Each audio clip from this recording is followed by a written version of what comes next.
Oh, hello there. Just checking some batteries out. I'll talk a bit more about those in a moment. Anyway, good to see you. If you're a regular visitor, then welcome back. It's always good to see people and make sure we're doing what they want. If it's your first time here, then welcome. Have a good look around. If you have videos you find useful, please do like them. Do share them with other people. Maybe use social media if you think they're going to find an advantage. And subscribe to the channel so you can find out when new things are coming along. Now, a lot of people are nervous about subscribing, so it's completely free. I will only notify you when new videos are happening. We won't be bombarded with lots of stuff, buy this, buy that, or whatever, so do feel comfortable about subscribing. Well, today we're going to be looking at how to back up your computer if you've got Windows 11 on it, as an alternative way to using OneDrive. But before we do that, as regular viewers know, we always do a quick tip. And today I'll be talking about how to check batteries. Now, in the old days, I used to use a multimeter, but that's really difficult because you've got to get the terminal, hold the battery like this, put the battery there, and look at the bottom of it to see what's happening. So, really a lot of time. So I bought this for less than £5. It's a self-powered battery tester. All you do is plug the switch in, and you can see this one's looking quite nice. I've got another one here. Big battery, which isn't anywhere near as healthy. As you can see, it's got amber, and this one is completely dead in the water. So it powers the light from the battery itself, so quite useful. You can also do sort of PP9s, PP3s on the end there. So pretty handy little tool, makes it a lot easier, a lot quicker, checking a whole load of batteries, particularly if you've got rechargeables and are trying to find the state of charge. But anyway, as I said, it's going to be how to back up your files if you've got Windows 11. So let's get started. So, backing up your files on Windows 11. Now, the thing is that Microsoft is trying to move everybody into putting everything onto OneDrive, which is great for synchronization, but it's not really a robust backing up system. So I prefer to back up my files locally on my own computer. So in order to do that, I'm going to need to have something to back up onto. Either a USB hard drive like this, or you can get a smaller SSD, a bit more expensive but faster. Whatever you do, whether it's SSD or a hard drive, make sure it's USB 3. They're faster and it'll save you a lot of time. So let's get started. First thing we're going to do is plug the device, I use an SSD, into the computer on any of the USB 3 slots. They're ones that have a blue tongue to make sure they're faster. Plug it in here, and now we'll start the Windows backup system. So we click on the Start menu, look for Control, there's Control Panel, click on that, and up the old-fashioned control panel comes. Why it's on these settings I'm not entirely sure, but we'll keep going. So what we're looking for now is, if you're in Category, you look for Backup and Restore. If you've got the Start menu, Control Panel set to Icons, then you'll still find Backup and Restore there.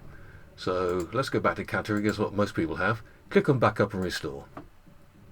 Now, there's two things you can do.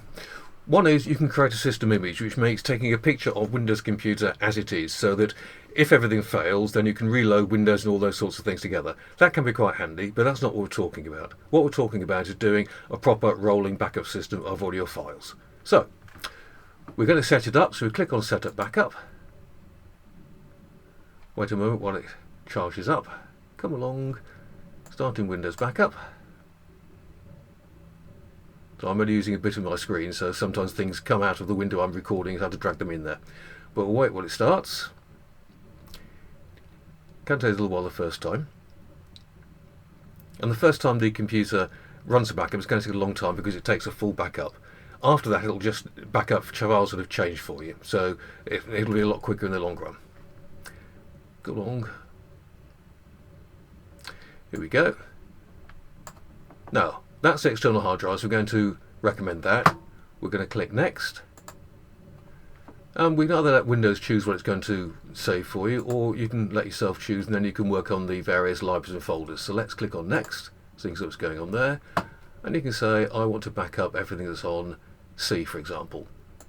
So could be users, John, and here we've got all the various files. So I'm going to do contacts, documents, music, pictures, and video. Okay, click on next. I don't include system view, so I'll get rid of that. Click on next. Save settings and run backup.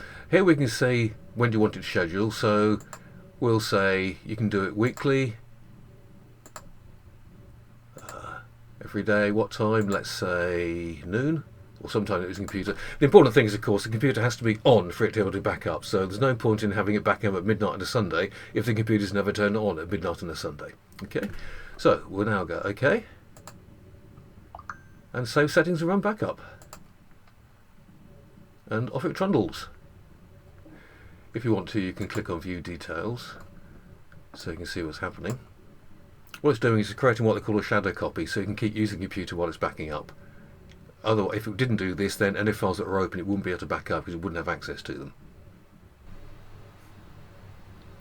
So, we're back again because the backup is now finished. So, it's great you've actually got all your files backed up, but that's not really any use unless you can restore them from the backup. Otherwise it's pretty pointless. So let's have a look at that now. So what we do first of all is we go to click on Restore My Files. Here we go. Here we go. We're in. It's come up now. The second one's gone as well. Let's get that out of the way. So we wanted to browse for files. So we click on Browse for Files. Select the backup. We're going to go to the back of a drive C. Then we drill down, so I click on Users, click on Me, and I'm going to go down to Pictures. Let's try Camera Roll, and I'll just pick that one there. Add the file. You can do more than that. Let's do that one as well. Add files. So now you can see they're listed here under the files that are going to be restored. And then simply we go to Next. Want to restore the files in the original location, or you can choose a different location, but we'll go to the original location, and then we click Restore. Because I've actually got the files there, I'm not going to restore them, but that is what happens. So, backup and restore on Windows 11. Pretty useful. I recommend you start using it because the one time you'll need it will be the one time you haven't actually backed up your files, so get it automated on a regular basis. Now, as ever, I've enjoyed making this video. Hope you've enjoyed watching it. If you have, please like it. Do share it with other people, put it on social media or something like that. And if you haven't yet, please do subscribe for two reasons. One is, it's completely free. And secondly, I'd like to get another 100 or so subscribers by the end of this month so we can keep building up the channel as far as we can. And remember, we'll only tell you about new videos coming along. I won't be promoting products or sending leads or blogs or anything like that, so please subscribe. So, thanks for watching.